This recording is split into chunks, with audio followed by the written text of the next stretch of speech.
Halo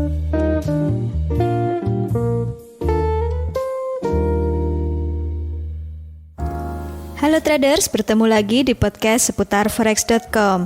Ini adalah episode kedua dari wawancara eksklusif bersama Rizky Rosadi yang membahas tentang etika pamer profit di forum. Bagaimana kelanjutannya? Yuk kita simak. Selamat siang Mas Rizky, bagaimana kabarnya? Alhamdulillah baik Mbak Pia. Jadi memang disiplin sama diri sendiri itu sih masih PR banget buat para trader. Oh itu krusial banget itu Mbak. Okay. Kalau saya sih awalnya jujur sama diri sendiri Mbak, yang paling berat. Jadi kalau kita posting profit ya, yang tahu benar-benar kan kita sendiri Mbak. Kalau kita posting, nah biasanya yang kita posting itu yang profitnya aja, yang lossnya kita sembunyiin. Iya. Nah kalau kita berkaca sama diri sendiri Mbak, kita kan nggak bisa bohong Mbak. Itu sebenarnya profit berapa dan lossnya berapa. Nah itu tuh. Jadi saya pada saat ngelihat istilahnya, saya kalau ngasih orang minimal kita ngerasain dulu gitu. Nah kalau kita ngerasa ini nggak bagus, ya jangan jerumuskan orang lain gitu. Betul. Kan juga istilahnya situ mau profit, situ mau loss juga kita nggak dapat apa-apa kayak gitu. Iya benar itu kan. Kecuali saya kasih ngecas. Oh pakai gini bayar sekian, itu lain cerita itu. Tapi kan saya kan istilahnya kita kan berbagi ya Mbak ya. Kita nggak kasih apa-apa. Kita pengennya tuh berbaginya itu jangan cuma sepihak. Kita kasih suapin gitu. Maunya tuh mereka ngelihatnya sebagai bagian proses. Mas Rizky kenapa intinya di situ? Anu begitu. Saya bilang Mas tolong bikin jurnal, nanti jurnalnya itu bisa dievaluasi. Entry saya itu kenapa entry di situ, kenapa bisa loss, kenapa bisa profit. Nah itu jadi pola pikirnya tuh Mbak, lama-lama yang tadinya mikirnya cuma udah pasti profit ini. Jadi mikirnya oh iya ya, kalau loss saya bisa tahu nih lossnya karena apa. Kalau profit saya bisa tahu nih profit karena apa. Kayak gitu Mbak. Oke, benar. Nih Mas Rizky sudah berapa tahun tradingnya Mas? Wah, kalau dilihat dari awal ya Mbak, 2012 sih kenal trading. Oh itu masih zaman jahiliyah. 2012. Berarti sempat ngalami juga dong share hasil profit kayak gitu. Terus ya, seperti apa responnya gitu di forum-forum? Ya, saya jadi merasa bersalah sih Mbak.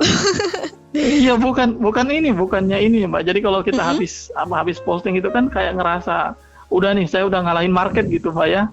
Udah ngalahin market. Tapi pada saat kita misalnya udah trading sendiri nih Mbak, nggak ada yang lihat. Pada saat loss, kita jadi mikir sendiri kadang, ini beneran nggak sih kita pakai yang kita gunain ini? Kok yang tadinya profit sekarang malah loss gitu? Yang bikin bikin banyak ini sih, banyak refleksi sih ke dalam. Jadi kalau misalnya saya kasih posting profit, takutnya mereka cuma ngelihat yang plus-plusnya aja Mbak. Mereka nggak ngelihat yang minus-minusnya. Itu jadi nggak adil bagi mereka dan nggak adil buat saya juga. Iya betul.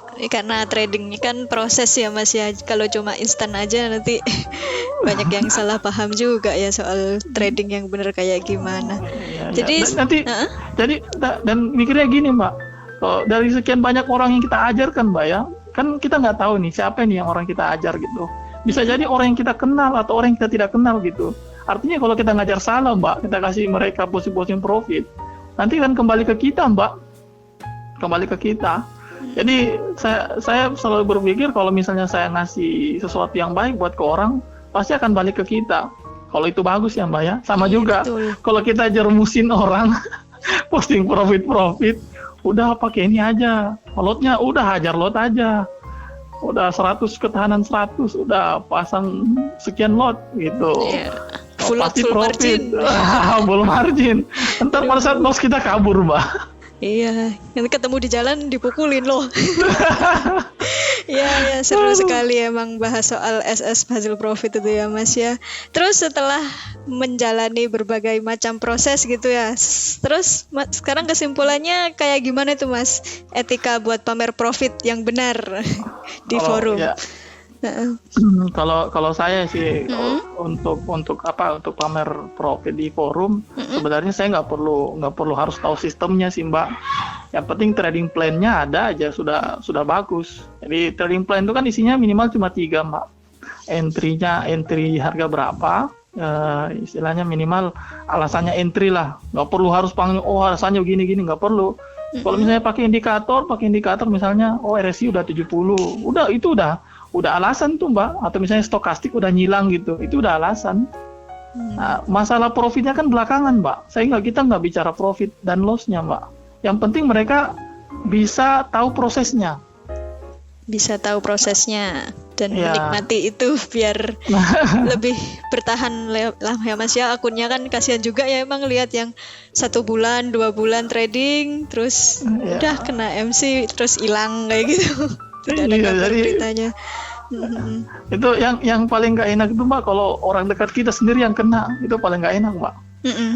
Jadi kalau misalnya nih kita udah tahu trading nih Mbak ya, tapi ada teman kita yang mungkin nggak tahu trading terus kena iming-iming sama orang yang begitu. Nanti ceritanya ketika udah loss, bro saya habis loss nih di sini.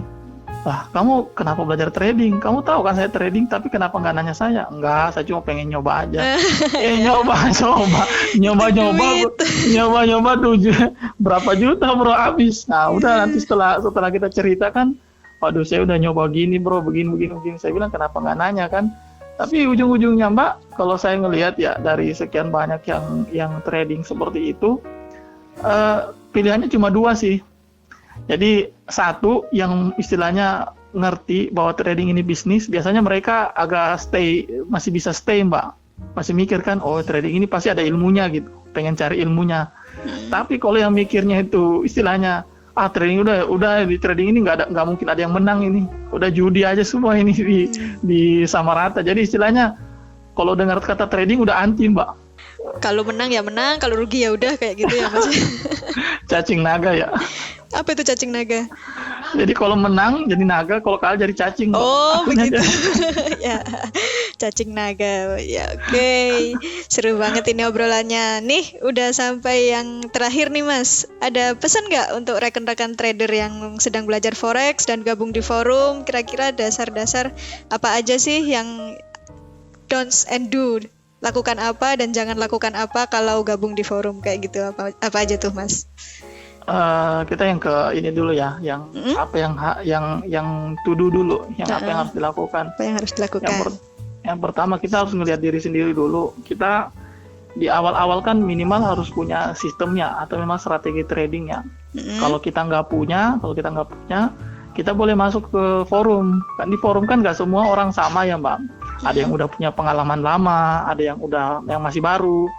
Nah, kita bisa melihat di situ yang udah punya pengalaman, kita bisa tanya lebih jauh ya. Kita bisa private message, PM, kita bisa tanya, Mas, ini saya belajar tentang ini, bisa tolong arahin nggak? Nah, kalau orangnya, kita kan nggak bisa tahu isi hatinya orang ya, Mbak. Kalau dapat yang baik, bisa saja kita dikasih buku atau misalnya dikasih tentang arahan, Mas, tolong belajar yang ini hampir semua yang Mas tanyakan tuh ada di sini gitu.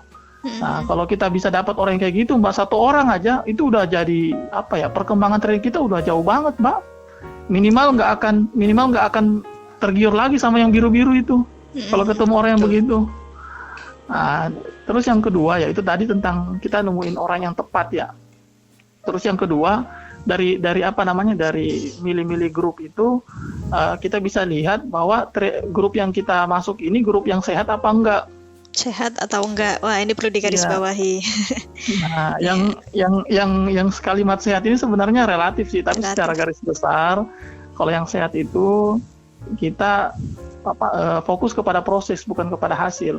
Kalau kita fokus di hasil, Mbak, kepada profit, kebanyakan isinya nanti marketing dan ya SS profit. Spam, join signal 100% per bulan. Oh, itu pasti banyak itu. Tapi kalau fokus kepada proses, itu pasti dikit. Kenapa? Karena orang malas, Mbak, bicara proses. Iya, pasti malas. Saya dari 100 orang pasti cuma 10 orang, 10% lah, nggak nyampe 10% yang benar-benar mau istilahnya benar-benar sungguh-sungguh bicara proses.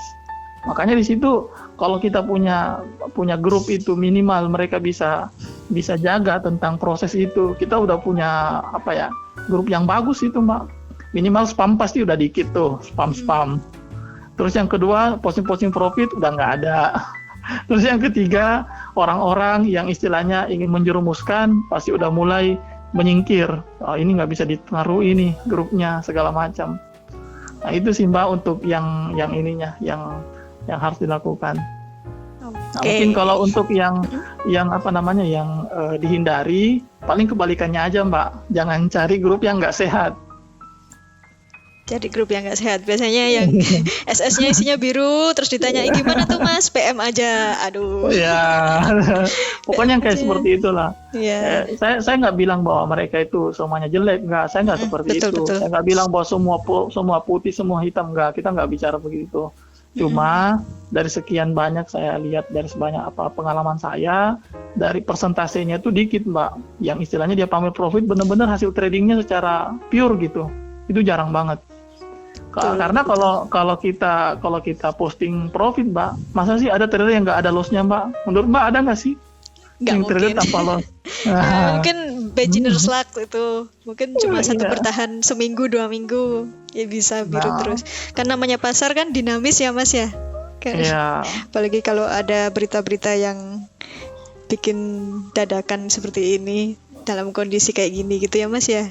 Iya, jadi setelah kita punya mindset kita udah fokus pada proses, itu lama kelamaan Mbak, kita akan ngerasa kayak gimana ya, kayak peneliti gitu Mbak. Jadi setiap ada orang yang posting profit, kita bisa meneliti ini orang benar nggak sih yang diposting ini, kita ngelihat. Saya kan dulu awal-awalnya gitu Mbak, setiap orang posting saya teliti tuh Mbak, entry-nya di mana ya, saya buka grafik kan.